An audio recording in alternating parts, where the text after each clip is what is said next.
Section 1.5. A couple things in here. Some of these sections in chapter 1 are a little of this, a little of that, right? Again, we're kind of building up a whole bunch of different tools for whole numbers. So this section is kind of the same. So we're going to do rounding, and then from there estimating. And then from there we'll talk about square roots. But video number 1, we're going to be rounding whole numbers. So to do this, let's just talk about what we even mean when we say rounding. So rounding is sort of a version of estimating, what you're doing and sort of when you'll use it is if you have, potentially a very, very big number. And in particular, this will sort of come into play when we're doing decimals in chapter 5, but we'll sort of lay the foundation here.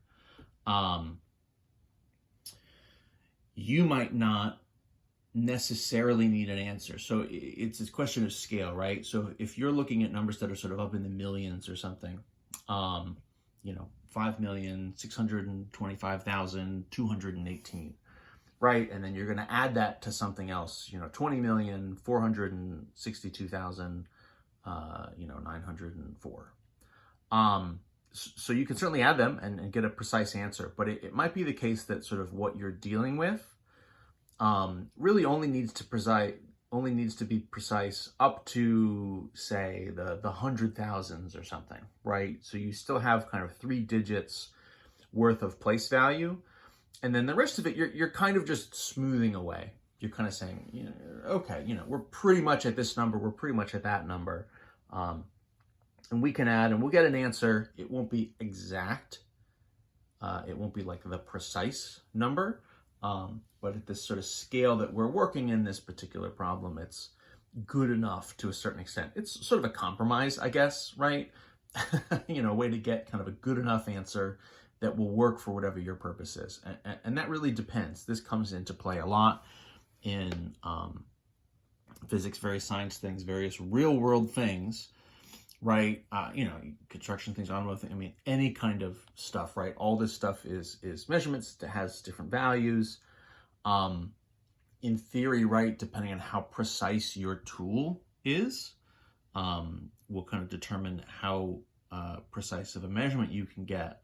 If you have microscopic measurements, you can get really precise things, but depending on what you're trying to do, you might not really need that. And so in which case, in all these instances, you're going to be kind of rounding your numbers to get sort of an estimation of what that value is, and then sort of working with there.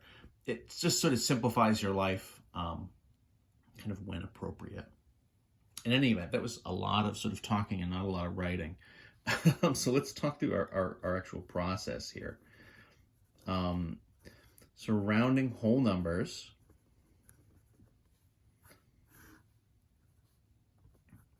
Right? So what are we going to do? So you're going to be rounding to a particular place value. So to round to a given place value. So, say you're rounding to the 10,000s place, right? You have kind of a big number, maybe it's in the millions or even a little bigger than that. You're going to round it to the 10,000s, kind of not worry about anything less than that. The thousands, the hundreds, the tens, the ones, they're going to get kind of wiped out and ignored. So to round to a particular place value, what you're going to do is look one place value to the right.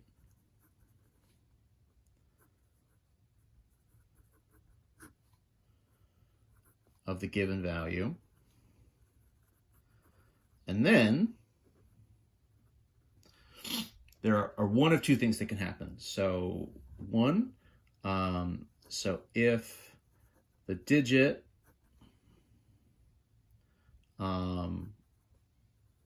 right, sort of one to the right of the place value is 4 or less, what you're going to do is round down.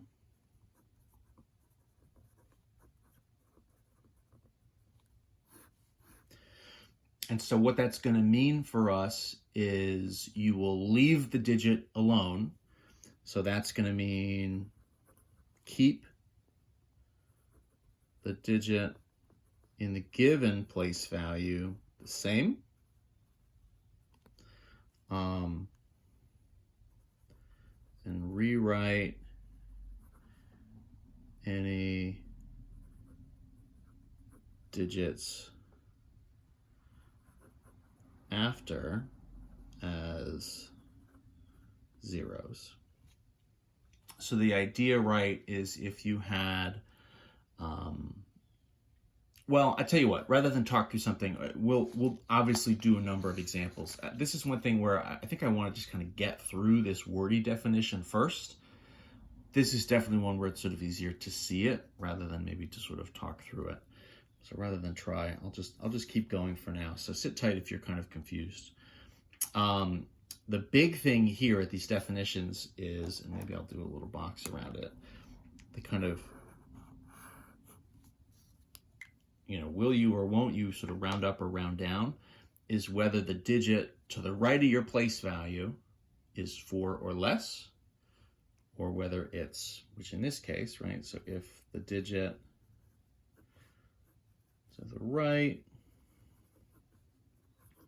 of your given place value is 5 or higher, right, so 5, 6, 7, 8, or 9,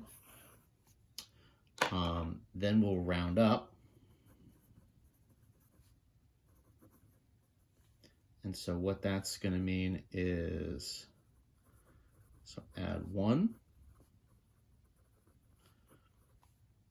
to the digit in the given place value. And then the same thing, you're going to rewrite any digits after as zeros. Right, so the big thing here from our definitions is really the kind of dividing line is whether you hit 5 or anything bigger than 5. So that's going to be for us, right, 5, 6, 7, 8, or 9. Versus if you hit 4 or anything less. So that would be 4, 3, 2, 1, or also 0. So 5 is sort of our halfway point. So if we get halfway or more, that's enough value that we can round up. That halfway point is, I think for the most part, if we put this on a number line, the idea with rounding is sort of asking yourself, okay, well, okay, all right. Let me put a short number down here first. So let's say we have 26,539 or something, right? So here's a number. So let's just do a couple kind of quick examples. So round to the given place value. So let's given a place value, let's round this number to it. Okay. So round it to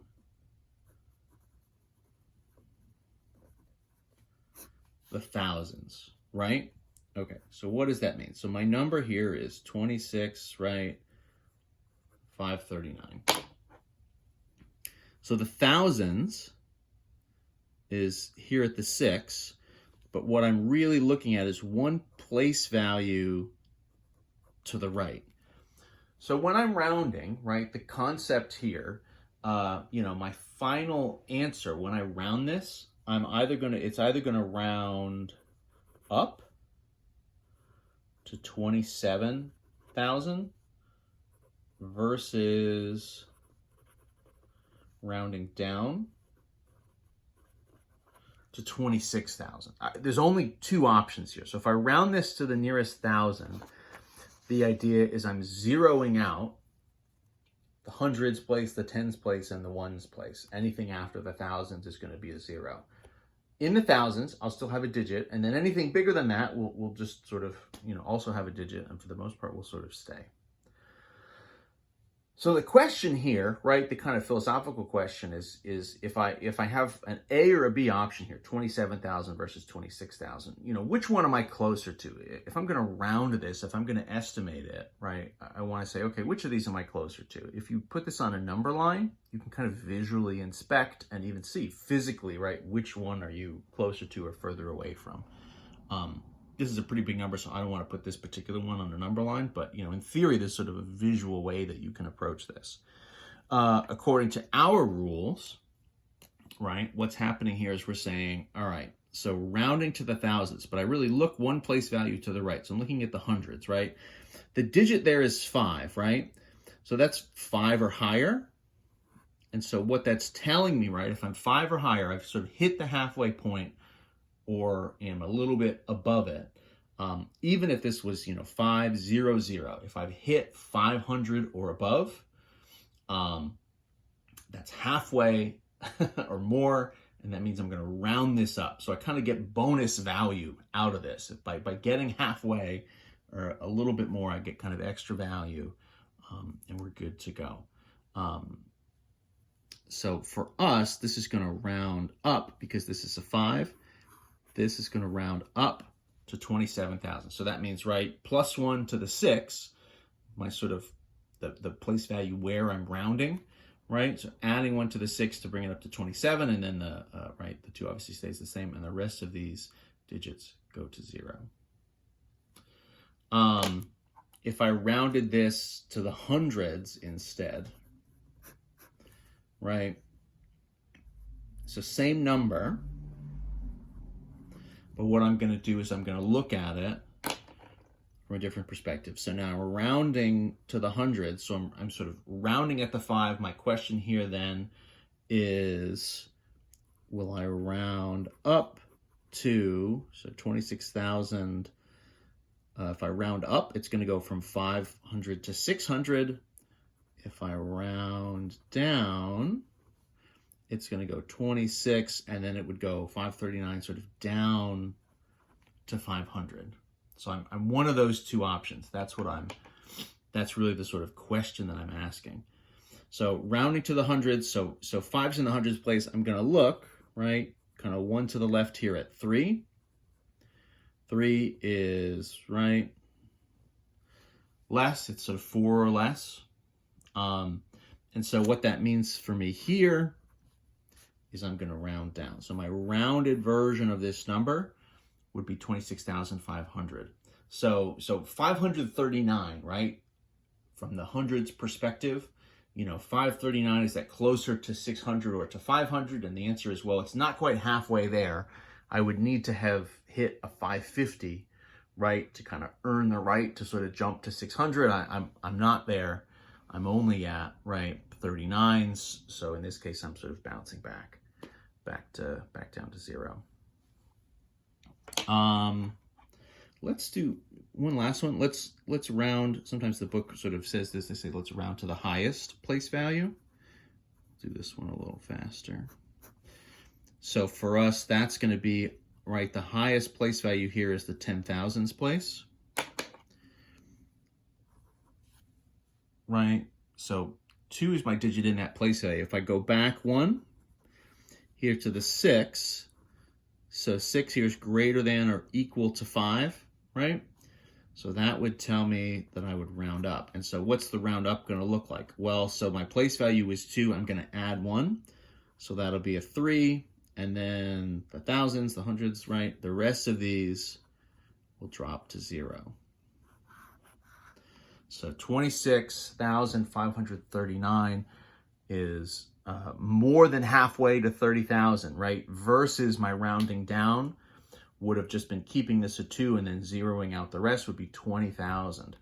So, you could kind of tell, again, if you graphed it, 26 and change is going to be closer to 30,000 than it would be to 20,000. I'm kind of more than halfway there. And that's what I want.